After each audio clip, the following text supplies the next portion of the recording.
Boa noite, Porto Alegre. Boa noite, Rio Grande do Sul. Está começando mais um RS em Movimento aqui, ó. Na nossa Rede RS, o primeiro canal de jornalismo em TV aberta do Grupo Box Brasil. Segunda-feira, mais uma semana começando, semana de contagem regressiva, que tem a Copa do Mundo a partir de quinta-feira, começando com 104 jogos. Exatamente, são 104 jogos, 48 seleções, 16 cidades sedes, Estados Unidos, Canadá e também o México. A gente vai estar acompanhando tudo isso. Vamos ver como é que está o anoitecer desta segunda-feira em Esteio, nesse momento com 17 graus, Grande Porto Alegre. Chuva deu uma parada depois de quase toda a manhã, uma boa parte da tarde. Agora na Grande Porto Alegre um pouco de estiagem, embora a chuva deve voltar. O Canevero vai nos atualizar. Caxias do Sul já mais nebulosidade, olha aí, ó, nebulosidade na Câmara Alta de Caxias do Sul, ao vivo para você, 14 graus na Serra Gaúcha. Nós vamos juntos até as 8 da noite, trazendo muito conteúdo para você. Veja agora os destaques da edição desta segunda-feira.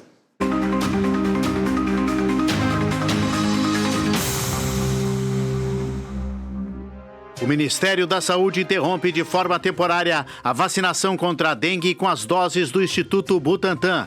A decisão acontece depois da notificação de 42 casos graves de reação adversa e 2 mortes suspeitas entre as mais de 500 mil doses aplicadas em todo o país. Segundo o governo e Anvisa, a medida é uma precaução para investigar a causalidade desses eventos. Em instantes, vamos saber quais são as orientações para os profissionais de saúde e para a população afetada por essa suspensão temporária. Apoio para quem fica depois de uma perda tão difícil. O luto por suicídio ainda é um tabu que gera muito silêncio e dor nas famílias. Uma nova lei em Porto Alegre quer mudar essa realidade. Na edição de hoje vamos receber o vereador Marcelo Bernardi, autor da política Vidas que Ficam, uma rede de proteção fundamental para cuidar da saúde mental e dar assistência para quem precisa enfrentar esses momentos. Mais um alerta para o agronegócio e a economia gaúcha. A União Europeia anuncia a suspensão da compra de carnes brasileiras. Nossa reportagem explica os motivos desse veto internacional e mostra o tamanho da preocupação aqui no nosso estado, que será o mais impactado no país com a restrição comercial a partir do dia 3 de setembro. O governador Eduardo Leite vai à CPI dos pedágios na Assembleia Legislativa e defende os contratos de concessão das rodovias no estado. Leite diz que os acordos precisam ser bons para os empreendedores, mas também para o usuário. A participação ocorre por iniciativa do próprio governador. Nossa reportagem acompanhou e traz mais informações daqui a pouco. No esporte, FIFA divulga a carta de Muriel para Alisson. E conheça mais sobre Ederson, o volante chamado para o lugar de Wesley na Copa. Por aqui, Inter lança camisa em homenagem à seleção. Na Série D, São Luís e São José avançam para a segunda fase. E direto do Estúdio do Tempo, confira a previsão da semana, que terá 2 ciclones extratropicais que vão manter as temperaturas um pouco mais baixas nos próximos dias. Veja agora no RS em Movimento. A suspensão temporária da vacina preventiva contra a dengue com o imunizante desenvolvido pelo Instituto Butantan acendeu um alerta e levantou muitas dúvidas em todo o país durante esta segunda-feira. A decisão foi anunciada pelo Ministério da Saúde depois do registro de 42 casos de reações adversas graves que estão sob investigação, incluindo também 2 mortes. Para entender o que motivou essa medida e quais são os riscos para quem já recebeu a dose, nós estamos recebendo aqui na Supertela a biomédica e pesquisadora Melanie Fontes Dutra. Doutora Melanie, seja bem-vinda aqui na Rede RS. Boa noite. Boa noite, muito obrigada por me receber. Doutora Melanie, vamos dividir bem as coisas, porque uma manchete dessas, às vezes, causa uma catástrofe, às vezes, difícil depois de reverter, né? Ainda mais para quem é antivacina. Os movimentos antivacinas fazem uma festa nessa hora, né? O problema foi da vacina do Butantan, que nem é problema, é só uma suspeita, né?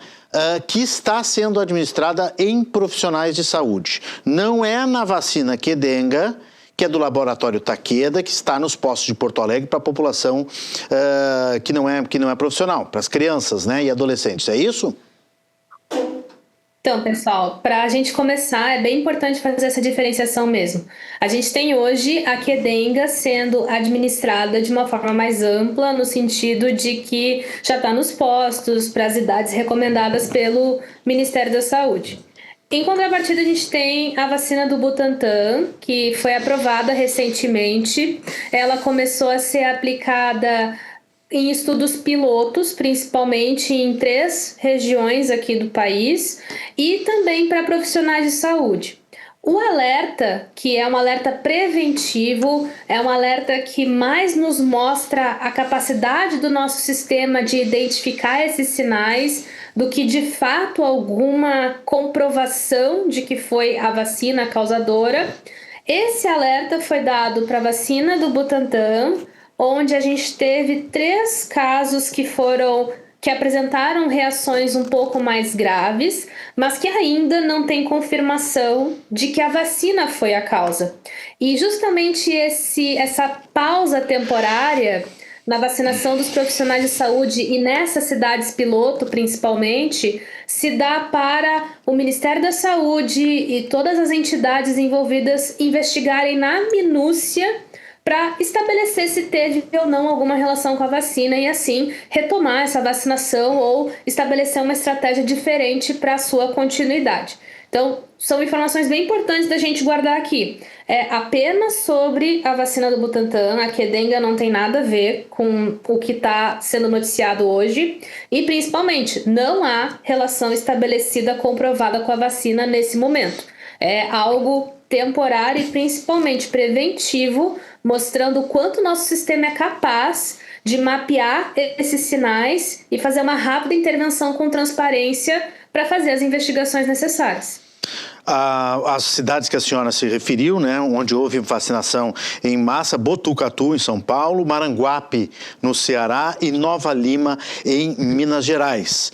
Essas reações adversas, a senhora falou que teve alguns casos mais graves e outras nem tanto, mas no total 42 pessoas relataram alguns dias depois de tomada a vacina, alguns até 19, 20 dias, pelo que eu li, depois da vacina. Então, como a senhora diz, não dá ainda para afirmar qualquer tipo de relação direta, né? O Instituto Butantan está fazendo acompanhamento, está monitorando, e essas 2 mortes também não tem nenhuma comprovação que seja diretamente ligada à vacina. Exatamente. A gente não tem, nesse caso, essa relação estabelecida. A gente está observando, e justamente essa pausa temporária, ela vem para dar esse tempo, já com toda a transparência necessária para a população, mostrando a força desse sistema, né? Do quanto ele é capaz de fazer essa detecção, mesmo quando a gente está falando de 3 casos que foram mais graves, onde 2 evoluíram para óbito, né? Então, vejam que a gente está falando de mais de 500 mil doses aplicadas. E a gente foi capaz de detectar esses 3 casos mais agravados, onde 2 evoluíram para óbito, e rapidamente fazer essa pausa temporária para proceder com as investigações. Isso mostra o quanto esse sistema ele é forte, ele é sensível, ele é transparente e, principalmente, ele vai seguir acontecendo por todo o tempo que a vacina estiver sendo comercializada, sendo aplicada no país. Então, isso só reforça ainda mais a segurança de todo esse processo, né? Um processo que passou por toda a validação clínica necessária, todos os estudos clínicos foram bem desenhados, com amostras que foram corretas, com tamanhos adequados. Todo o processo de aprovação pela Anvisa foi adequado, conforme é preconizado. E a gente agora está vendo esse sinal e o sistema foi capaz de fazer essa rápida movimentação para a investigação necessária. Então, acredito que, antes de mais nada, especialmente de condenar aspectos desses estudos e do próprio sistema, a gente tem que celebrar também a sua transparência e sua agilidade, porque é para isso que a gente tem esse sistema. Exatamente. Foram vacinados, como a senhora disse, 500 mil pessoas e 3.703 pessoas acabaram voltando ao posto, notificando, né, profissionais de saúde, porque essa vacina é aplicada em profissionais de saúde. 3.703 notificações de eventos inesperados. Não quer dizer que sejam graves, mas teve esses eventos inesperados. Isso corresponde a 0,7% do total de vacinados, realmente aí destacando como o universo é muito baixo e, como a senhora disse, o sistema é extremamente sensível e transparente. Já anotou, já detectou, já suspende temporariamente para analisar melhor a situação, não é isso? Exatamente, porque daí é aquela coisa. Hoje a gente não tem nenhuma comprovação de que a vacina está envolvida, mas vamos supor que eventualmente essas pessoas possam eventualmente ter tido alguma condição que agravou esse estado. É importante que a gente entenda que condições são essas para otimizar ainda mais a nossa recomendação ao prosseguir com a vacinação depois de toda essa investigação. Ou daqui a pouco, não tem relação com a vacina. Foi outros aspectos. Isso também é importante da gente saber, até para as pessoas ficarem também mais conscientes de que certas condições podem passar desapercebidas, silenciosas no corpo. Então, tem várias camadas aí que se beneficiam dessa transparência. E o sistema hoje mostrou que ele é capaz de manter essa transparência e de também ter essa robustez, que é exatamente o que a gente espera de uma farmacovigilância eficiente. E é isso que o Instituto Butantan está fazendo. Ele reafirma na sua nota divulgada hoje, né, que obviamente está trabalhando com rigor absoluto, com a ciência, com a saúde da população, vai garantir, continuar trabalhando junto com o Ministério da Saúde e a Anvisa para fornecer todas as informações disponíveis. Mas a nota lembra, doutora Melanie, eu gostaria que a senhora comentasse isso, que a vacina, mesmo não sendo essa dos postos, é diferente da dos postos, esta vacina do Butantan teve eficácia de 79,6% até 89% contra a dengue. Ou seja, ela funciona perfeitamente em todas as outras milhares de pessoas que foram vacinadas e que não tiveram sintomas. Isso é algo que tu tá trazendo e é muito importante. Assim, para compartilhar um pouco dos dados com vocês, em 2024, por exemplo, a gente teve mais de 6 mil óbitos por dengue. Em 2025 foram mais de 1.700 e esse ano, nesses primeiros 5 meses, tivemos 178 óbitos por dengue. Então, se a gente for olhar, existe uma diminuição muito significativa desde o início das imunizações contra a dengue que têm sido implementadas aqui no país. E isso já mostra o quanto essas vacinas que nós temos disponíveis hoje são importantes e aliadas nessa estratégia contra uma doença que tem se tornado cada vez mais presente e chegado em regiões que antes não eram tão acometidas, como é o caso da região sul, que até então, historicamente, nós não tínhamos tantos casos de dengue como a gente está tendo nos últimos 5 anos, por exemplo. Então é muito importante que a gente tenha essas estratégias. A gente está diante de uma vacina que ela é muito revolucionária no sentido de não tem outra vacina no mundo contra a dengue que é aplicada em dose única, que tem esse tipo de esquema que o Butantan estabeleceu, que tem esse preço que muitas vezes é a mais acessível, até pensando na equidade em outros países que não são países de alta renda conseguiriam daí também daqui a pouco desenvolver ou comprar. Então ela tem muitas questões importantes que trabalham em prol dessa questão da saúde global. Então é muito importante que a gente tenha isso em mente, porque nesse momento vai haver muitos movimentos para descredibilizar essa vacina, para descredibilizar a nossa farmacovigilância e descredibilizar os processos que a ciência utiliza para fazer essa validação e investigação. E nós, enquanto sociedade, não podemos permitir este desserviço, porque isso coloca as pessoas em risco. Não esqueçam que antes da vacinação, em 2024, nós tivemos mais de 6 mil óbitos por essa doença. A gente teve uma das maiores, se não a maior epidemia de dengue já registrada aqui no país, inclusive na região sul. Então é muito importante que a gente não use isso como um artifício. ainda mais um artifício que não tem relação estabelecida com a vacina até o presente momento, para descredibilizar algo tão importante que notavelmente vem ajudando nesse controle contra uma doença que expressivamente causa muito sofrimento e morte na nossa população. Exatamente, e se a senhora está dando os números aqui, né, a lógica é matemática, 6 mil óbitos, depois baixou para 1.700, aí baixa para pouco mais de uma centena, 170, né, eu acho que é o número que a senhora deu aí no último ano, né. Então é notório, né, a lógica matemática explica, a vacina está imunizando. A doença está reduzindo, né, os óbitos no país. É uma coisa meio óbvia até, né, doutora Melanie? Exatamente. Eu acho que é algo assim bem importante que a gente se apegue, se atente. O que a gente normalmente fala sobre a questão de custo-efetividade, né? Não existe risco zero quando a gente fala de biossegurança, quando a gente fala de saúde. Não existe uma estratégia que é 100% efetiva ou 0%. A gente está falando de probabilidades. Então, se a gente for parar para pensar numa doença onde cada vez mais, inclusive potencializado pelas mudanças climáticas, vem ganhando mais regiões geográficas, vem se expandindo não só continentalmente no Brasil, mas também para outras regiões no mundo, regiões que anteriormente eram conhecidas como regiões frias, né? E a gente está vendo essa expansão, a gente está vendo essa aceleração. É bem importante que a gente tenha em mente o quão grave as arboviroses podem se tornar hoje e nos próximos anos.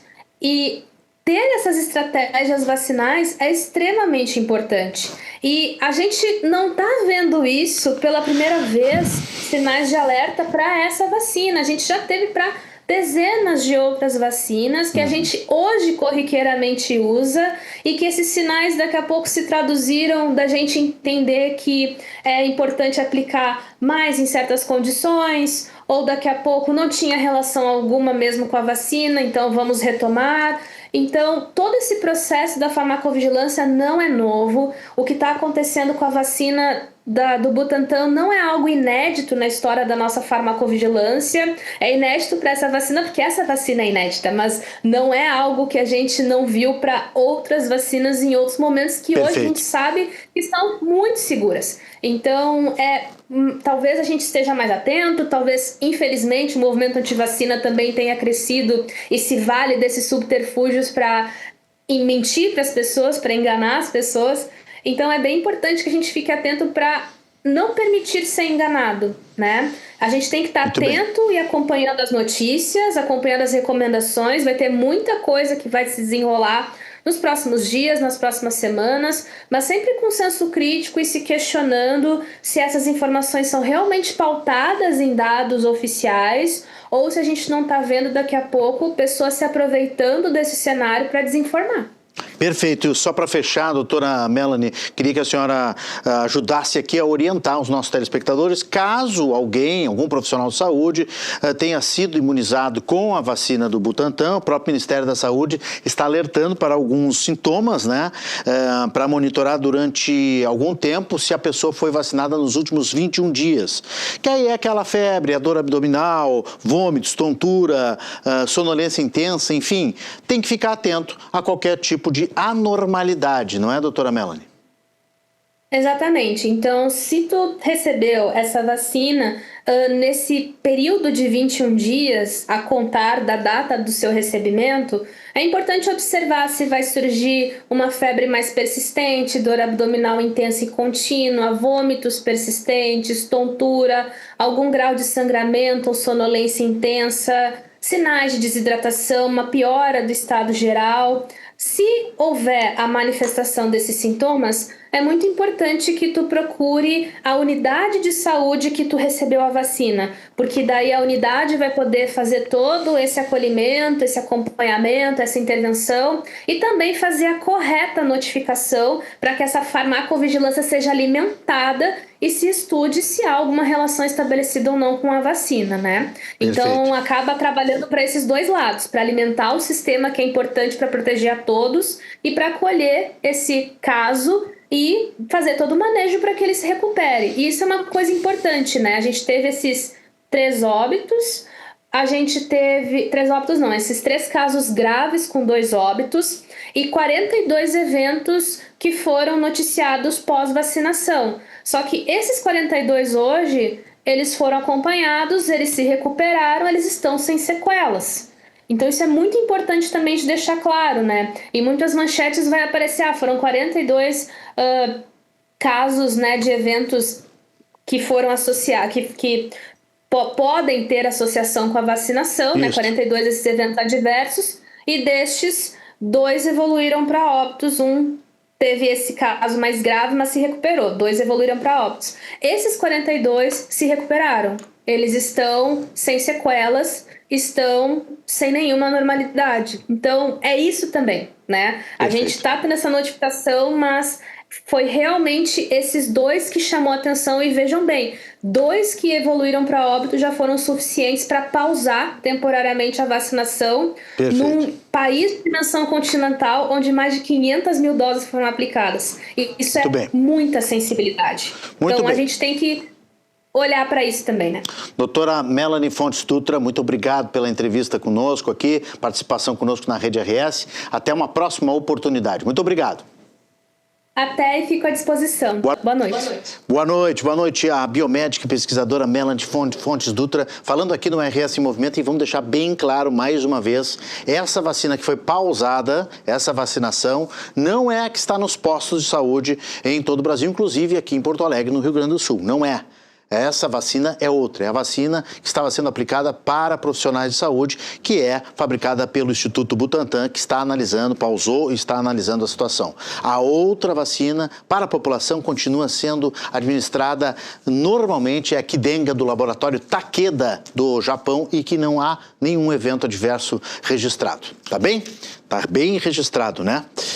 Vamos agora até o Estúdio do Tempo, pois começou em Bagé, na campanha, um novo modelo de racionamento de água para a população em razão da crise hídrica que atinge o município.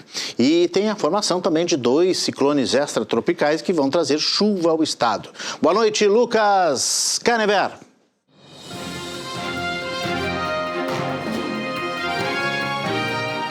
Boa noite, Renato, e boa noite para você também que nos acompanha nesse começo de semana aqui no Estúdio do Tempo da Rede RS.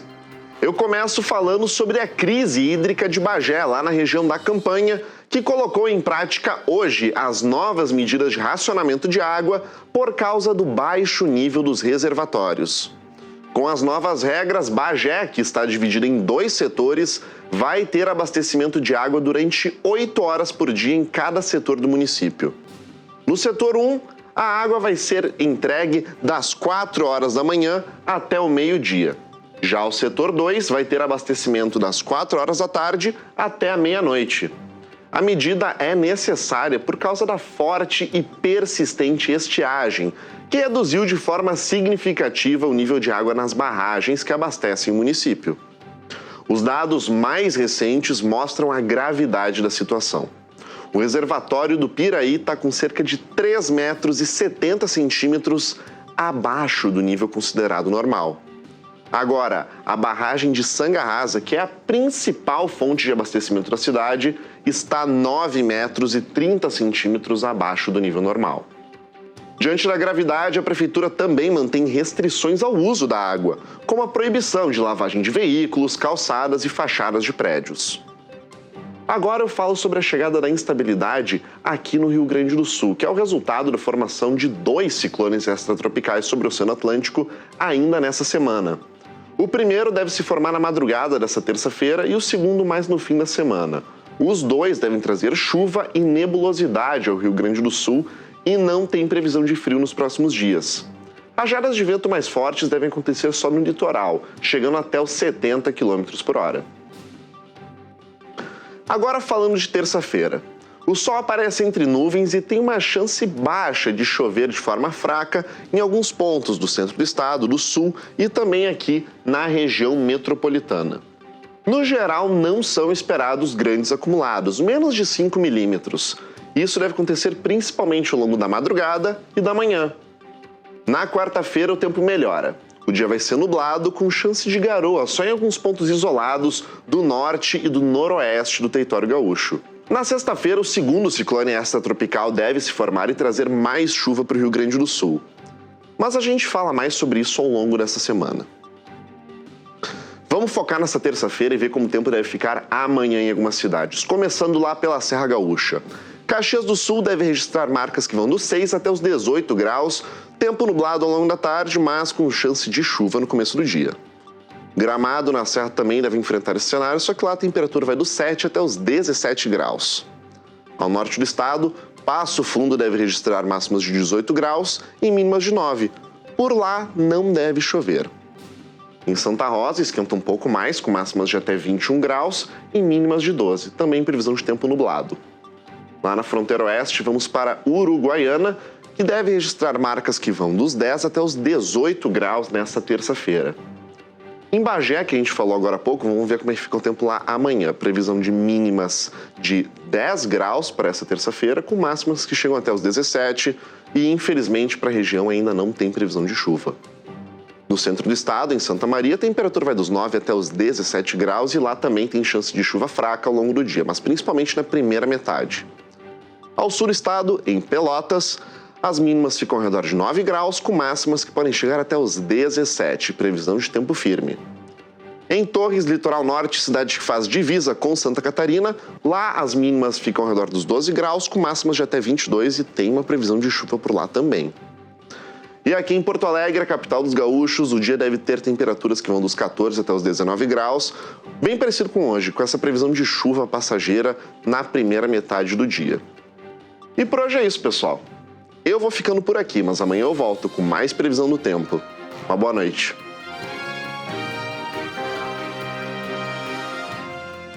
Valeu, Canevero. Boa noite. Um grupo de 18 pinguins cobertos por óleo foi resgatado nos últimos dias em praias do litoral sul do Rio Grande do Sul. Os animais foram levados para o Centro de Recuperação de Animais Marinhos, vinculado à Universidade Federal do Rio Grande, da cidade de Rio Grande. A nossa equipe conversou com a coordenadora do centro, Paula Canabarro, e os detalhes você confere agora na tela. Então, nós estamos com 18 pinguins petrolizados, então são animais que estão com o corpo parcialmente coberto por óleo. Esse óleo, ele não tem a sua origem conhecida, então o que nós sabemos é que tem óleo no mar, porque os pinguins, eles são indicadores dessa contaminação, né, já que estão com o corpo coberto por óleo. Mas a origem dessa mancha, onde ela está, nós infelizmente ainda não temos informações. O problema do óleo com a fauna marinha, ele já é bastante conhecido, né, e bastante prejudicial. Então, ele gera um impacto pelo próprio recobrimento do corpo dos animais, que acabam tendo um comprometimento da sua termorregulação, ficam com o corpo mais pesado, não conseguem voar, não conseguem, no caso das aves que voam, né, ficam mais pesados, né, e tem a sua sua capacidade de mergulho comprometida, enfim, né, tem uma série de problemas relacionados ao recobrimento do corpo do animal e também problemas devido à contaminação, né, por se tratar de um produto que é tóxico para a saúde desses animais. Então, eles estão desidratados, estão anêmicos, estão magros e agora eles estão nessa fase inicial do tratamento, que é a estabilização. Então, eles estão recebendo hidratação, recebendo alimentação, estão recebendo também uma suplementação vitamínica e estão tendo todo esse cuidado inicial para que eles possam melhorar a sua condição e passar pela segunda etapa, que é a despetrolização, ou seja, a remoção do óleo do corpo do animal. E logo após essa etapa da despetrolização, eles vão passar por um recondicionamento da sua plumagem e estarão aptos para voltar para a vida livre novamente. Coitadinhos dos bichinhos, ainda bem que estão em boas mãos, estão eles todos sendo muito bem cuidados lá pelo pessoal da FURG. Depois do intervalo a gente recebe o vereador de Porto Alegre, Marcelo Bernardi, para falar sobre a nova lei de Porto Alegre que prevê acolhimento de famílias enlutadas. É o projeto Vidas que Ficam, que você vai conhecer melhor depois do intervalo, que é rápido, a gente já volta, eu espero vocês.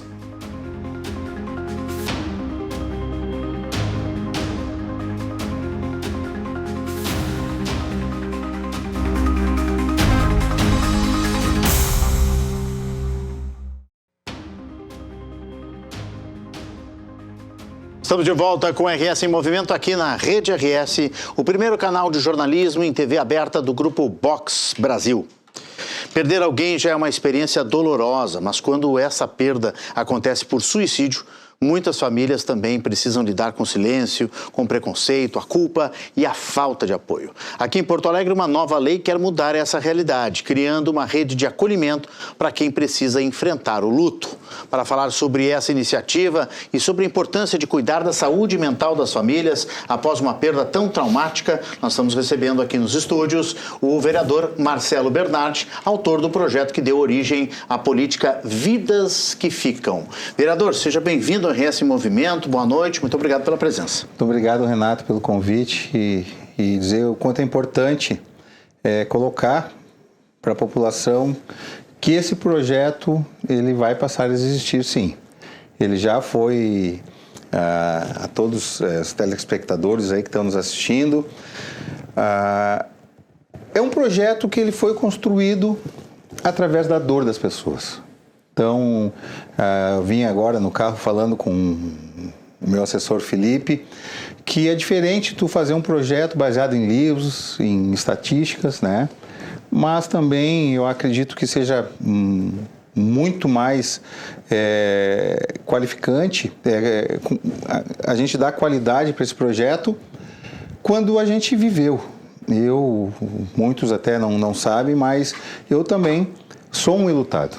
Meu irmão, o Lucas, morreu por suicídio e a partir daí, foi em 2018, é uma dor que nós convivemos sempre. Minha mãe também, passei a ser filho único, né, por parte ali de mãe, que com certeza é uma dor que a gente convive, eu convivo com ela praticamente todos os dias.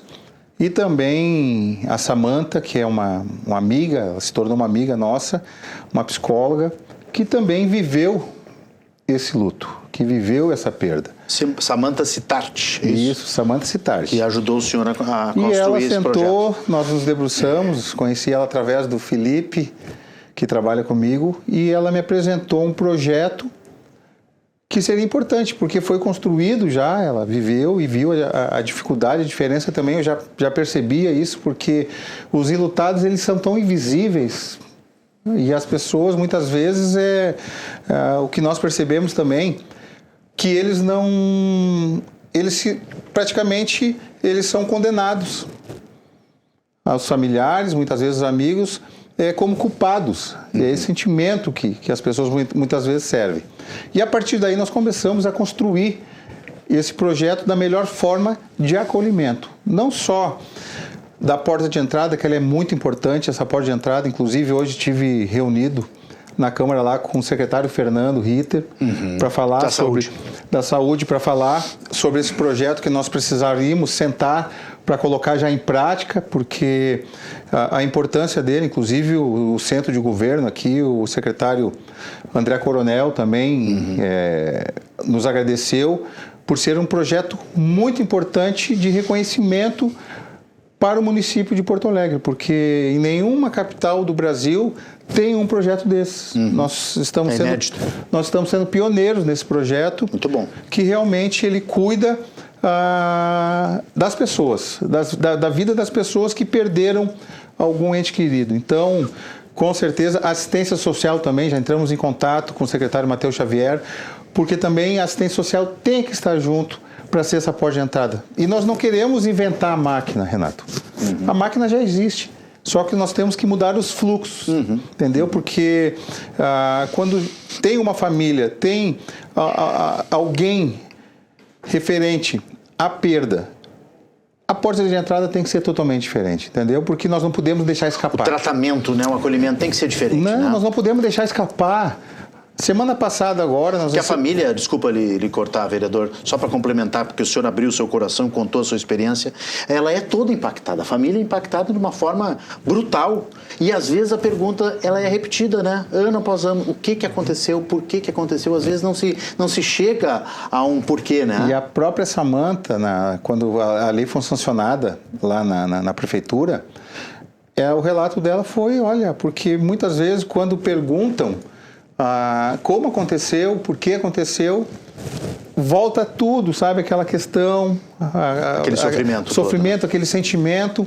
Então, eu sei porque eu convivo com a minha mãe, muitas vezes eu escuto a minha mãe falar que ela muitas vezes ela não quer mais estar aqui presente, que ela quer se encontrar com ele. Claro. Que ela não, muitas vezes não aceita. E aí eu digo, mãe, lembra das coisas boas, porque a depressão, ela é uma doença que ela muitas vezes ela não é vista. Depressão não é frescura, eu sempre digo, não é frescura. Claro, porque a depressão ela leva a morte. Tem gatilhos, né? Tem gatilhos. É gatilhos, ela leva a morte por suicídio, que nem meu irmão. Meu irmão era uma pessoa feliz, uma pessoa que todo mundo gostava de estar com ele, mas na caixinha dele, dentro dele, era uma pessoa muito infeliz. Meu irmão era homossexual e muitas vezes o pai não aceitava, enfim, e aquilo ali foi crescendo, Foi né? crescendo. É algo que não foi tratado dentro dele, né? Aí vem a importância da saúde mental, Isso, né? O Lucas era mais novo ou mais velho? Era mais novo que eu. Mais novo. Mais novo. Formado era bacharel em Direito, um futuro brilhante pela frente. E é uma situação que, inclusive, eu fui conselheiro tutelar por 20 anos em Porto Alegre, na região Maitá-Ilhas. E lá eu tive a oportunidade de trabalhar muito, principalmente com essa questão. Já perdi as contas de quantas crianças e adolescentes eu internei pela questão da depressão e pelo risco de suicídio, né? Por tentarem cometer o suicídio. Então, e não tem idade. É 8 anos, 9 anos. Infelizmente, nós perdemos uma criança há muitos anos atrás. Eu entrei em 2004 no conselho, que a criança cometeu o suicídio com um lençol. Que triste. Entendeu? Então, imagina uma criança com 9 anos. Que desespero, né? E agora, na semana passada, nós recebemos, porque já foi à tona, a gente já colocou o projeto que ele já estava sancionado. Semana passada, uma mãe perdeu seu filho por morte por suicídio, morreu por suicídio. E ela entrou em contato com o nosso gabinete perguntando se já havia essa porta de entrada, se já estava em funcionamento, porque também ela estava num momento muito difícil, que é aquele momento mais delicado que a família, que o parente mais próximo, que o ente querido, ele tem que ser acolhido o mais rápido possível, porque senão vai ser mais na estatística. Exato. E é isso que nós não podemos deixar, sabe, fugir pelas mãos. E não é simplesmente chegar lá e qualquer profissional. Não, tem que ter profissionais capacitados, que o projeto também fala isso, capacitar o servidor público. Porque às vezes a família procura um atendimento, ou até mesmo para tratar dos papéis, né, das questões burocráticas, e a família também ela é tratada de uma maneira muito brutal, culpada, automática, então, né, mecânica, sem nenhum sentimento, e tem isso também. E é isso que a gente sentiu também do relato das pessoas que perderam seus entes queridos, que não tiveram esse acolhimento. Que o primeiro serviço, ou o serviço da saúde, a SAMU, o primeiro dali da questão policial, sim, ou da ocorrência, do atendimento da ocorrência, enfim, então foi muito duro para eles. Além da perda, os atendimentos muitas vezes foi muito duro, sabe, porque sem sensibilidade. Uma inversão de papel, sabe, a pessoa que nem minha mãe estava ali, nós estávamos ali, vivendo aquela situação que nós não queríamos, e nós lutamos para que isso não acontecesse. Só que nem a gente diz, a depressão, meu irmão já foi internado diversas vezes, só que num gatilho ele acabou cometendo. Quiser tomar um pouquinho de água aí, vereador, fique à vontade para hidratar a garganta, é preciso. O vereador Marcelo Bernardi, do PSDB, está conosco aqui, ele que é autor do projeto Vidas que Ficam, programa então que está sendo instituído, está sendo montado dentro da estrutura da prefeitura e, como o senhor disse, já existe todo o recurso, basta azeitar e afinar, principalmente acho que capacitação, né, de recurso humano para as pessoas atenderem bem essas famílias enlutadas, né, vereador? Hoje, Renato, estava falando com o secretário Fernando Hidra da Saúde e ele colocou que nós temos que ter agentes especializados para essa demanda, para esse atendimento. Não pode simplesmente cair na vala comum. Cair no balcão entendeu? Comum, né? A saúde mental, ela é prioridade sim, sempre tem que continuar sendo. Mas principalmente essa questão, porque quando chega na morte por suicídio, eu acredito que chegou no limite. Claro. E ali desencadeia todo, né, um entorno que nós temos que estar preocupados. E são casos silenciosos, né, vereador? Que às vezes não entra para estatística, não é notícia de jornal. Não, né? por causa até para não incentivar. Incentivar, essa é a realidade. Mas existe, que nem eu digo, é uma situação muito silenciosa. acontece sempre. Eu estava conversando com o centro de governo lá, o André Coronel, que é da reserva da brigada, o secretário-chefe de governo do prefeito, e ele disse, eu como militar brigadiano, isso tem acontecido muito dentro da brigada militar. Tem bastante, é verdade. Então tem, não só na brigada, mas também ele colocou, olha, isso aqui vai servir também não só para quem está de fora, mas até para o próprio servidor público que está passando por essa situação, porque tem muito servidor público também que está passando pela mesma situação, e cada vez mais a enchente, perdi muitos amigos que perderam tudo na enchente. Verdade. E é uma situação que as pessoas ainda estão vivendo o luto pós-enchente. Imagina para quem perdeu alguém. Imagina. Então E como o senhor disse, não tem idade, não tem classe social, né? Não tem tipo de profissão, porque atinge todo mundo, né? É algo que todo mundo está sujeito. E né? nós Se não tratar a questão da saúde mental, pode acontecer. Construímos esse projeto na realidade, entendeu? Conversando com pessoas que tiveram essa situação, que passaram por isso, que estão passando por isso, né? Porque muitas vezes aconteceu lá em 2018. Mas a minha mãe, quando ela fala, é praticamente como se tivesse acontecido ontem.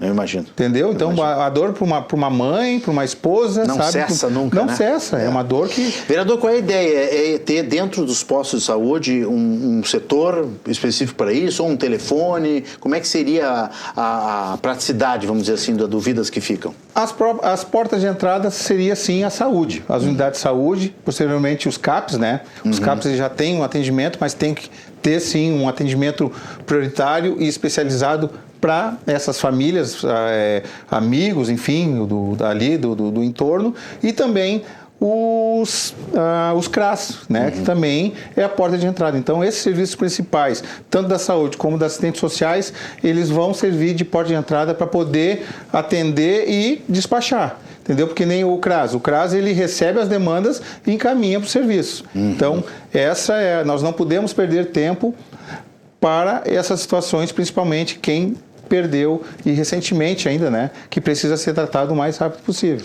Unidades básicas de saúde, então, os CRAS, Centro de Referência de Assistência Social, os CAPs também? Os CAPs também, Centro de Atenção Psicossocial, todos com portas abertas para os enlutados pelo suicídio, né, de alguém próximo, né, seja parente, seja amigo, né, qualquer pessoa pode ser impactada. Porque desencadeia toda ali os amigos, sabe, todo o entorno ali, familiares, pessoas mais próximas, acabam também precisando de ajuda. Então, e nós percebemos isso, que não é só a minha mãe, não é só, que nem eu sofro com isso até hoje. Sim, claro. A nossa família sofre com isso até hoje. A Samantha e os amigos também mais próximos sofrem com isso até hoje. E nunca receberam nenhum atendimento para falar sobre isso. Muitas vezes as pessoas elas querem conversar. Elas querem expor o sentimento que elas estão sentindo. E é isso que a gente quer proporcionar para elas. Bom, eu tenho aqui um dado aqui que até exemplifica o que o vereador está falando, né? Em Porto Alegre foram 12,44 mortes em 2025 para 100 mil habitantes. Né? Aliás, o dado é de 2025 relativo a 2024. Capital e municípios da região metropolitana chegam a 504 óbitos, ou seja, é uma estatística silenciosa, escondida, que às vezes a gente não pauta, a gente não dá a devida atenção, e o senhor está trazendo de volta aí, está trazendo à tona, né, com o projeto. Conforme esse mesmo boletim, de 2.500 a 3.000 pessoas são diretamente enlutadas no círculo íntimo, ou seja, porque tem todo um universo em volta, né, dessa pessoa que se suicidou, infelizmente. E nós ficamos muito felizes, nós do gabinete lá, quem se debruçou nesse projeto, Renato, porque está tomando uma forma assim para se espalhar que ele existe, tanto é que foi matéria de um meio de comunicação grande aí, que foi uma página inteira. Então, as pessoas realmente, então a gente percebe, claro, o projeto existe.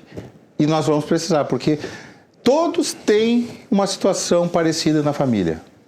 É difícil alguém não ter ou um amigo, ou alguém próximo, ou algum familiar que tenha passado por essa situação. É verdade. Então, vereador, quero aproveitar uns minutos finais aqui para a gente falar também, né, parabenizando, obviamente, o senhor pela iniciativa do Vidas que Ficam. A gente vai continuar aqui sempre esclarecendo, informando os canais do Vidas que Ficam. Parabéns pelo projeto, pelo programa. Mas o senhor também é presidente da Comissão de Ética na Câmara de Vereadores.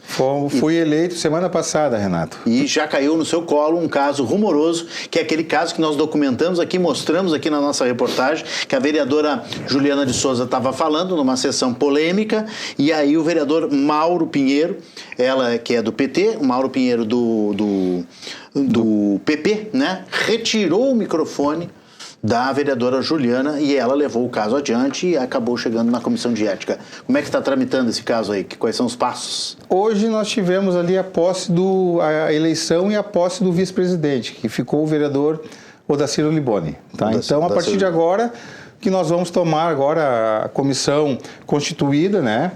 Nós vamos tomar conhecimento dos processos que tem, porque tem processos do ano passado, antigos, né? Mais antigos ainda, né? E também, Renato, nós temos que cuidar que é um ano atípico, né? É um ano que nós temos de eleição. Então, nós sabemos bem a casa que a gente está, a gente sabe bem aonde a gente está pisando. Não podemos usar da comissão de ética para tentar criar narrativas para questões eleitorais. Claro. Isso eu deixei muito claro, que o nosso trabalho vai ser embasado na justiça, entendeu? Da democracia, para não tentar usar essa questão ideológica, partidária, só para poder ganhar likes, ou enfim, ou para poder crescer nas redes sociais ou politicamente, porque a gente está tratando ali de uma questão séria, né? A Comissão de Ética, ela trata diretamente do direito dos vereadores da Câmara de Porto Alegre. Então, esse é um cuidado. Então, a gente tem que estar sempre lembrando os colegas ali de que esse ano realmente, porque ali tem problema para todos os lados, né, Renato? Não podemos ser também, né? Claro, não tem ideologia ali, porque a esquerda, porque a direita, não. Todo mundo comete os mesmos erros. Tanto que a Comissão de Ética, em 2025, teve seu ápice, teve o recorde de processos na Comissão de Ética. Teve um processo, inclusive a cassação de um vereador. Do vereador Giovanni Grilo, nós noticiamos aqui também. É uma questão ali que, enfim, mas ali foi uma questão deflagrada. Sim. Não tinha como a Câmara não agir dessa maneira. Sim. Entendeu? Então, Sim, ali não foi subjetivo. Ali foi uma questão objetiva, tinha provas, teve depoimentos, inclusive dele mesmo, né? Então, confessando os crimes, enfim, aí ali foi bem claro para a Comissão de Ética agir. Agora, no caso que o senhor está falando, existem várias nuances e ainda tem a questão do componente eleitoral num ano de eleições. Mas a gente vai tentar tratar da melhor forma possível ali, de ambas as partes, né? Até quero chamar também a vereadora Juliana, chamar o vereador Mauro ali para nós conversarmos, até para poder se debruçar nesse processo, no conteúdo, né, dos processos que foram apresentados, até para a gente fazer da melhor forma possível e resolver a situação, né? Porque ninguém quer colega caçado, ninguém quer colega sendo vítima de qualquer situação.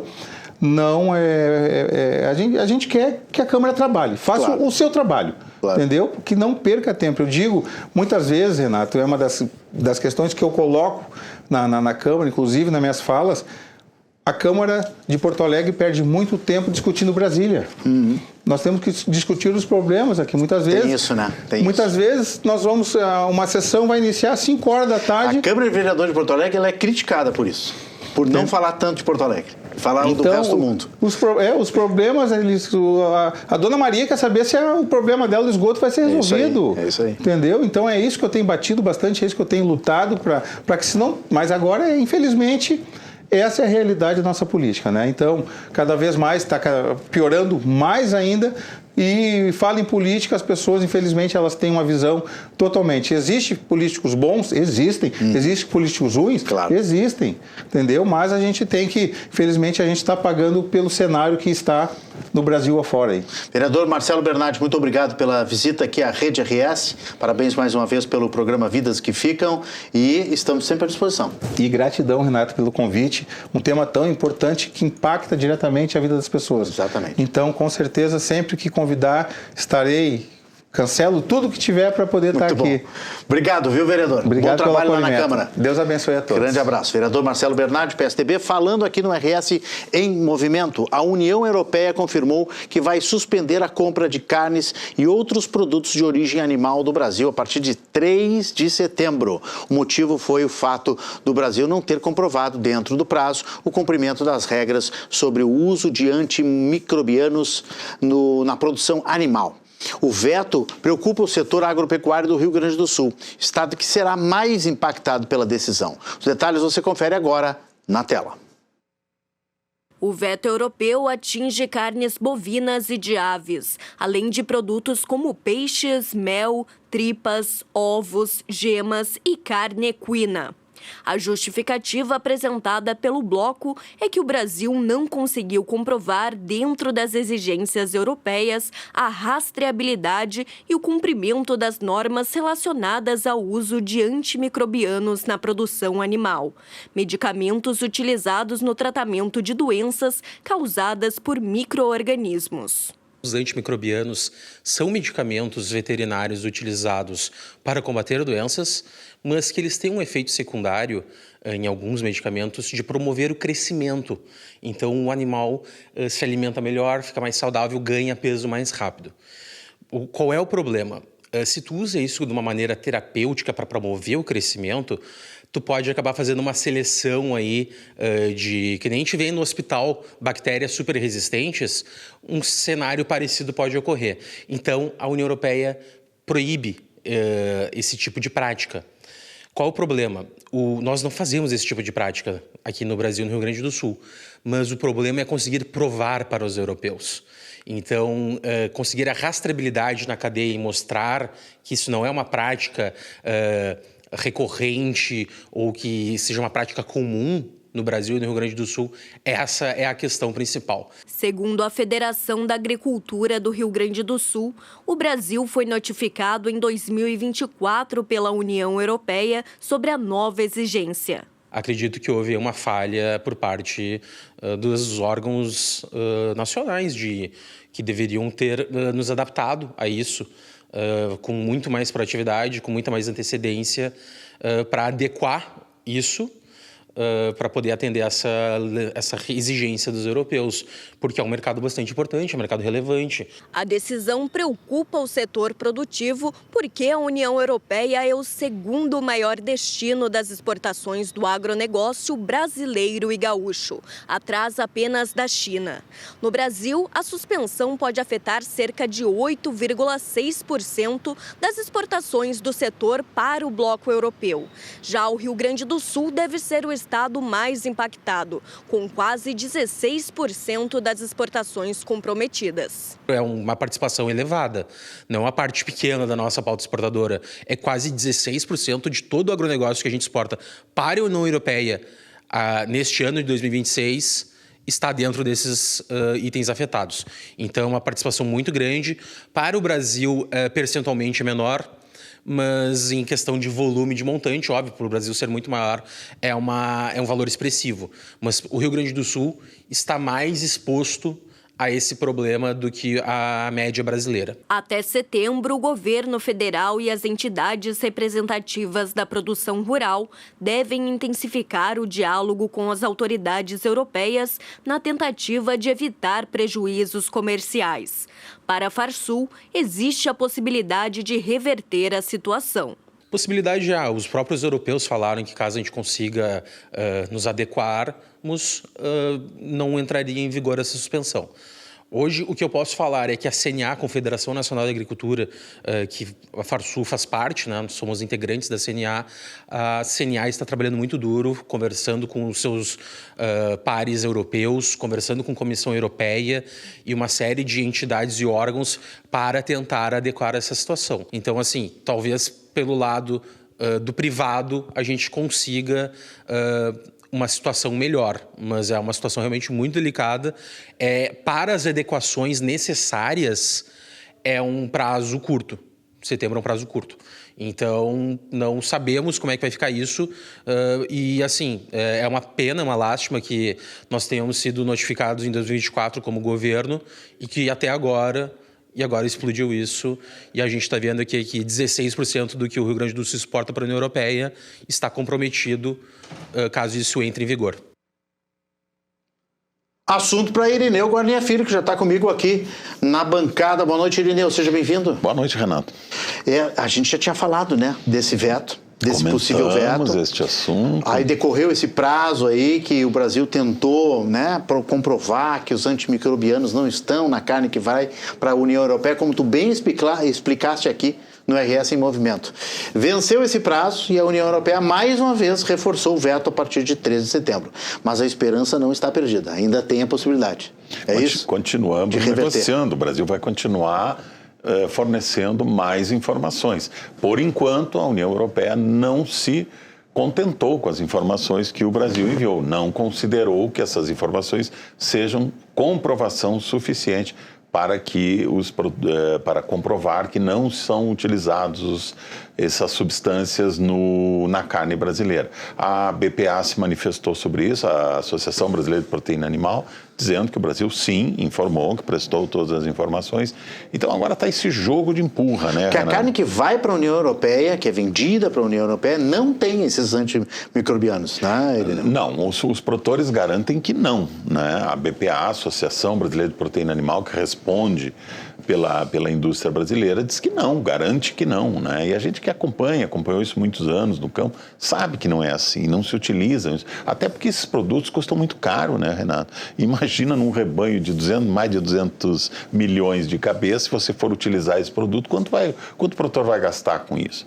Então, assim, o que está aparecendo, Renato, assim, para quem cobre isso há tantos anos, acompanha essa história há tantos anos, o que está aparecendo é que, mais uma vez, barreiras comerciais estão sendo utilizadas como barreiras sanitárias, estão servindo como uma espécie de biombo para barreiras comerciais. Tu acha que é muito mais motivação, então, de mercado? Quase sempre esse tipo de motivação é econômica, é comercial, é disputa comercial. O jogo é muito pesado nesse mercado internacional de carnes, porque o Brasil exporta carnes para mais de 150 países, né? Carne de frango, carne de gado, carne de suína, enfim, não temos esse tipo de problema. Nós estamos hoje, a carne brasileira hoje pode ser comercializada nos Estados Unidos, que é um dos mercados mais exigentes do mundo, pode ser comercializada no Japão, que é um mercado exigentíssimo, pode ser comercializada na Coreia do Sul, são mercados extremamente exigentes. Estamos livres de febre aftosa, sem vacinação há 6 anos. Então, assim, é curiosa essa argumentação, essa restrição, né, da União Europeia. Estaria a União Europeia procurando chifre em cabeça de cavalo para poder restringir a carne? A gente não pode cravar, não pode afirmar, sobre porque, isso, não claro, pode afirmar, a gente não conhece também todos os meandros dessa negociação. Ela disse que o Brasil não apresentou as garantias suficientes para atender às exigências. Pois é, há um descontentamento muito grande dos produtores da União Europeia com o acordo União Europeia-Mercosul, né? Então isso aí nunca foi bem aceito, principalmente pelos produtores franceses, tem essa resistência muito grande. Então, a gente não sabe se isso aí não está no meio desse pacote ou se isso também não está sendo usado como barganha para daqui a pouco dizer, não, a gente libera a carne, mas vocês compram o nosso vinho, vocês compram os nossos queijos, nossos produtos, né? Então, tem tudo isso. O mercado internacional de alimentos, ele é bastante complicado. Mas uma coisa é certa, a carne que o Brasil vende é uma carne de altíssima qualidade, é segura para ser consumida no mundo inteiro, tanto que 150 países consomem. De qualquer maneira, ainda tem julho e tem agosto para tentar reverter. São mais 2 meses de trabalho. Que as associações vão trabalhar para tentar Tomara comprovar. Que o Brasil consiga. Tomara que o Brasil consiga. Irineu, ponto de conexão hoje, 9 da noite, qual é o assunto?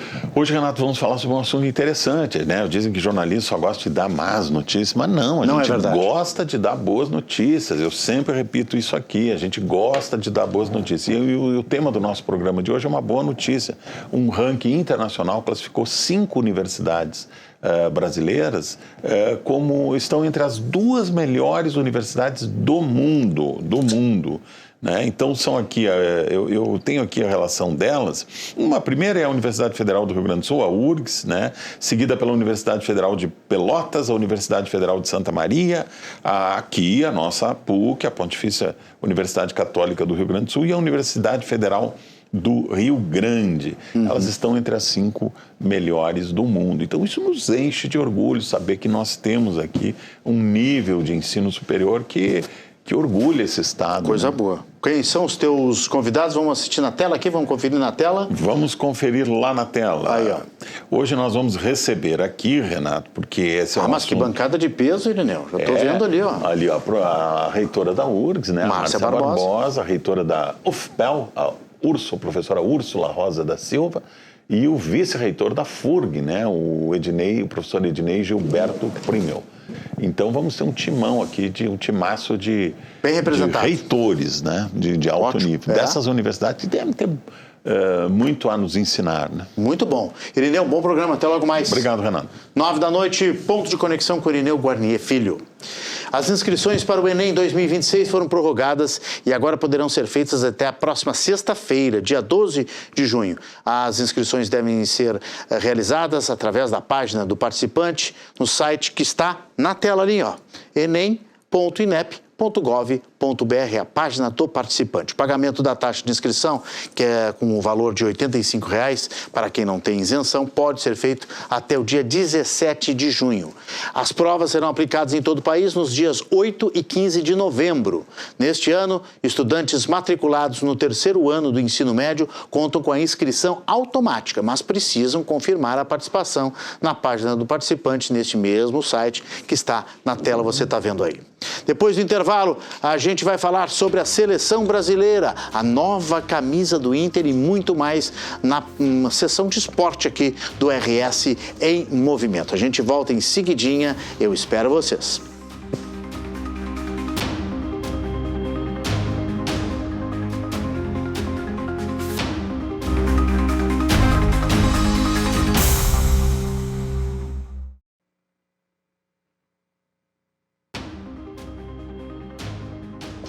Estamos de volta com o RS em Movimento e agora o assunto é Copa do Mundo.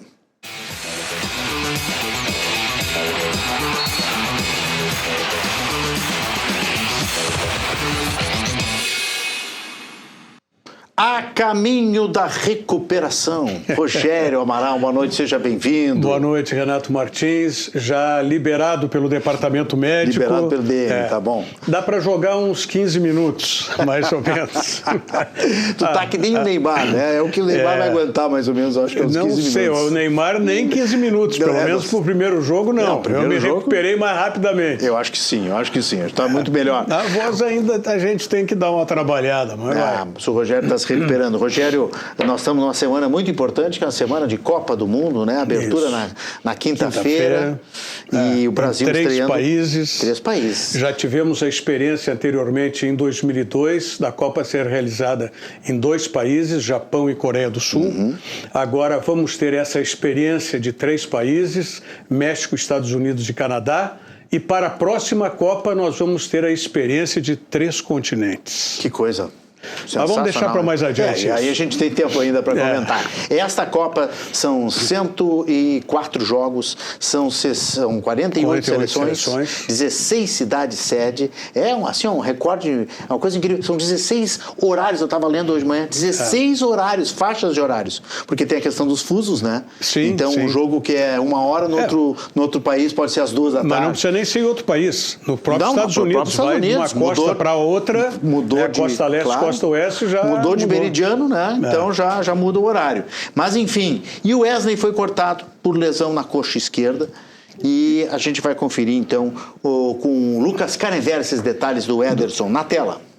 Ederson, volante de 26 anos, natural de Campo Bom, no Mato Grosso do Sul, foi o escolhido para a vaga deixada pelo lateral Wesley, cortado por lesão.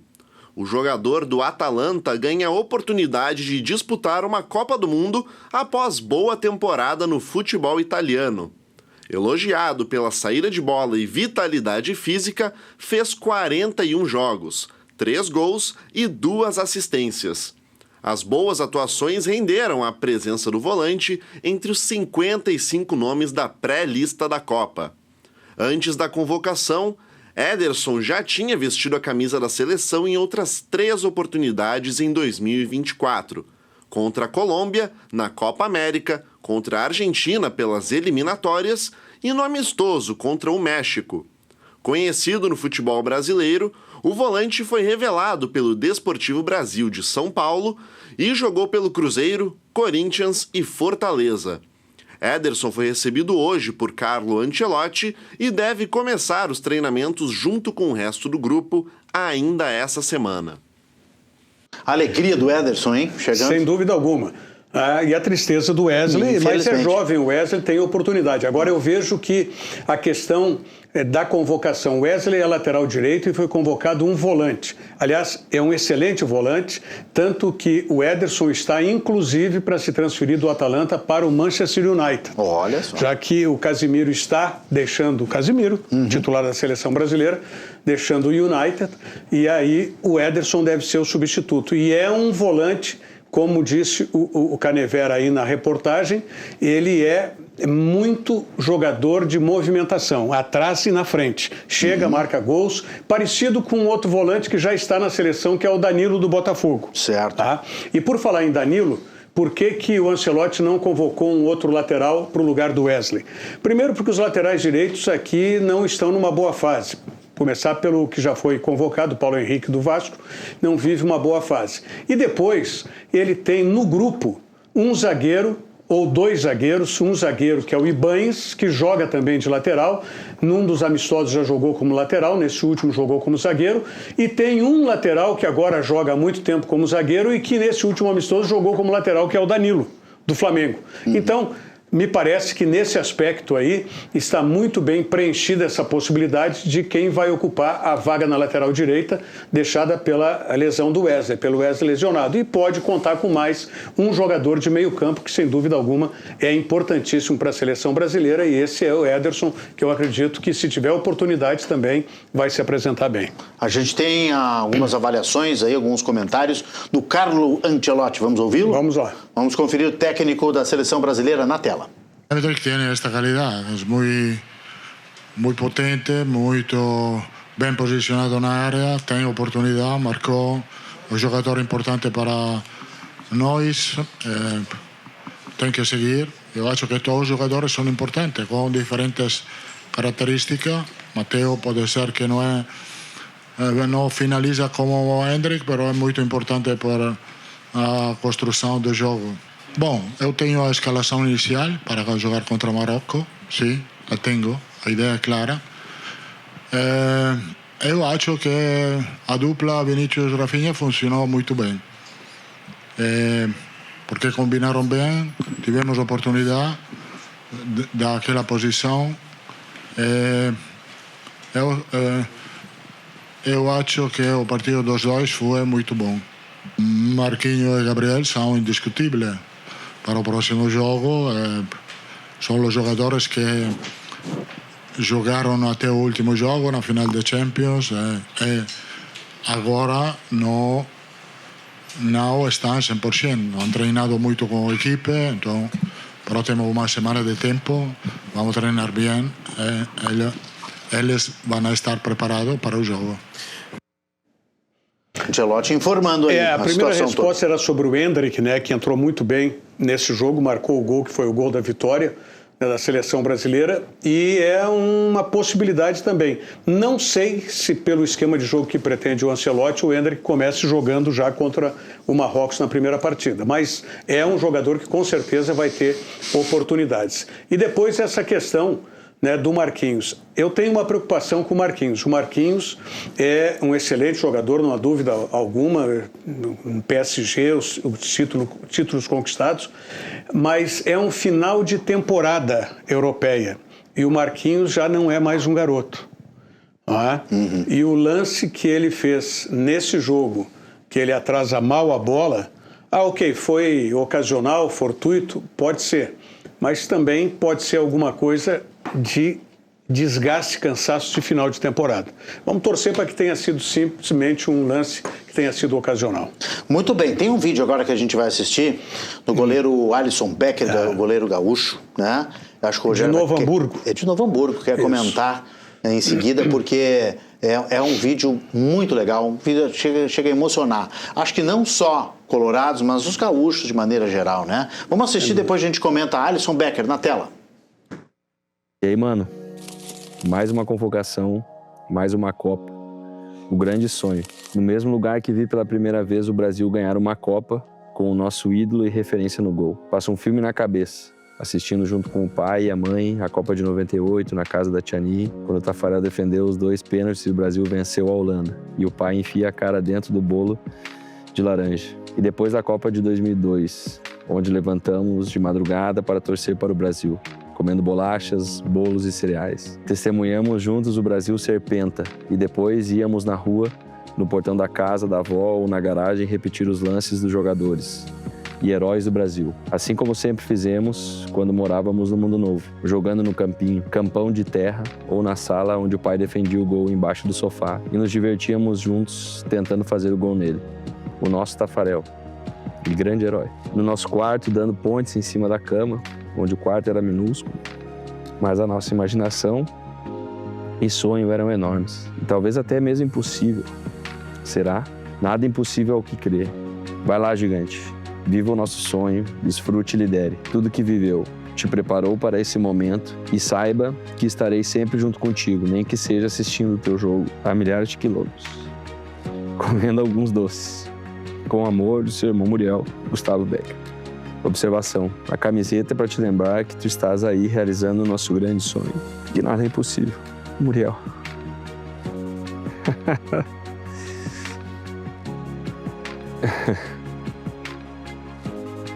Essa é especial.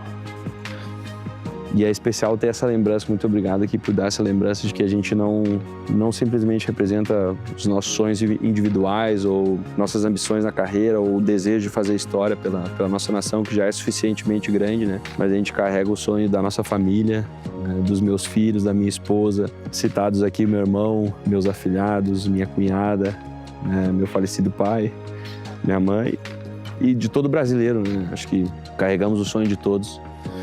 Então, acho que isso aqui é algo que me dá ainda mais motivação para ir em busca da conquista e para ter uma camisa dessa aqui, lembrada também, marcada na história. Que legal, hein, Rogério? Cartas que unem esse projeto da FIFA aí. Da FIFA. Eu me emocionei. Tu tá emocionado? Eu me emocionei hoje vendo o jogo. Vendo o vídeo.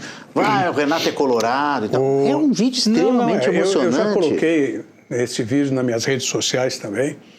Não é? E... Bom, primeiro, falar sobre goleiro. O projeto começou com o Alisson. O projeto da FIFA começou com o Alisson. A carta do Muriel para o Alisson. Isso.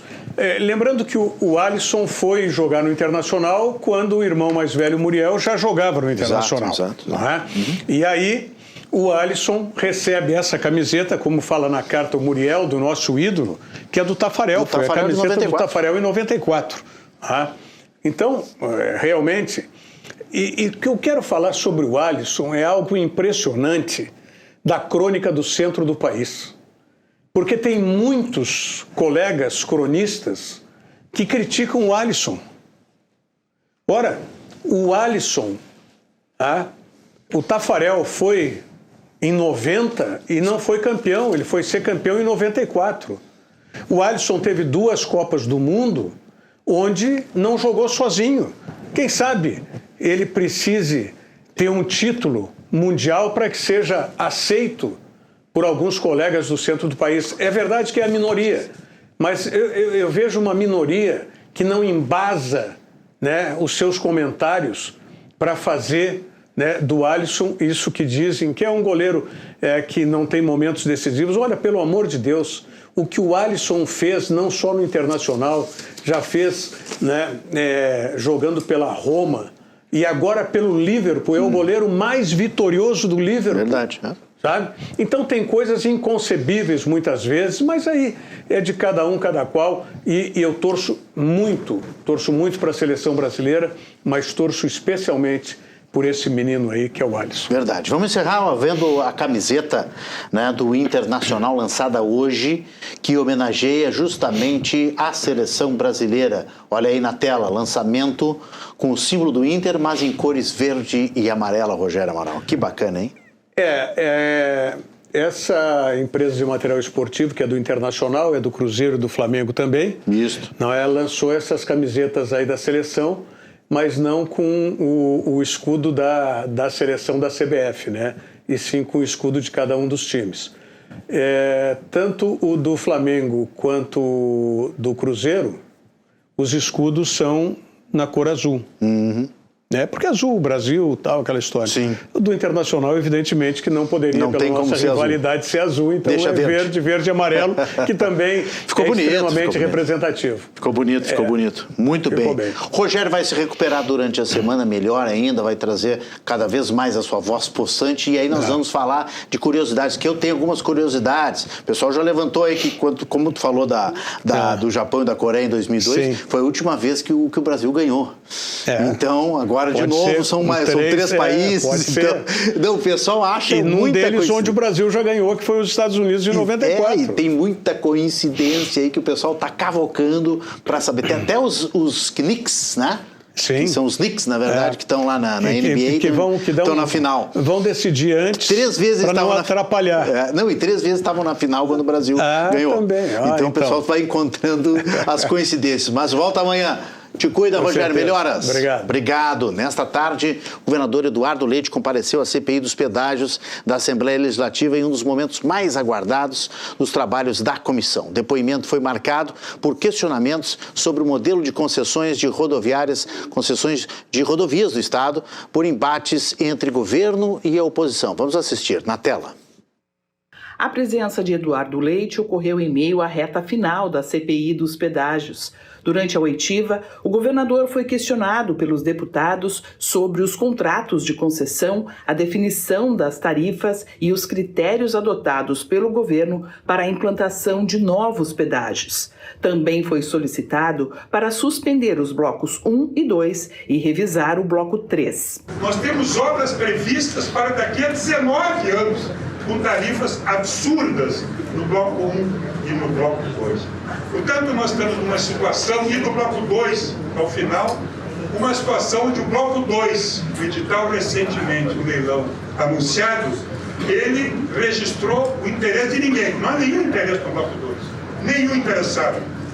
Um modelo mal feito, um modelo fracassado, não interessa à sociedade, porque as tarifas são altíssimas e as obras não acontecem. Parlamentares da oposição apresentaram críticas ao modelo de concessão. Nós estamos vendo que o primeiro modelo de pedágio que o governo colocou em prática, que é os caminhos da Serra, é um fracasso. A CPI esteve lá auditando as obras e nós não vimos, a gente não vê obras. Quer dizer, a concessionária cobra, o governo retira 19,6 milhões do Caixa do Rio Grande do Sul para aportar os 21 dias que a concessionária ficou parada e nós não temos obra, nós não podemos concordar com isso. E nós observamos que muito dos pedágios o governo sempre dizia, o pedágio é para preservar vida, nós precisamos preservar vida. A curva da morte foi o grande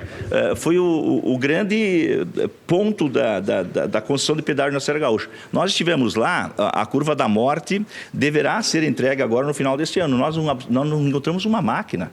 A obra que vem de Bento Gonçalves até Farroupilha não tem nada, teria que ter uma duplicação. Então, acho que não é o deputado estadual Paparico Bach.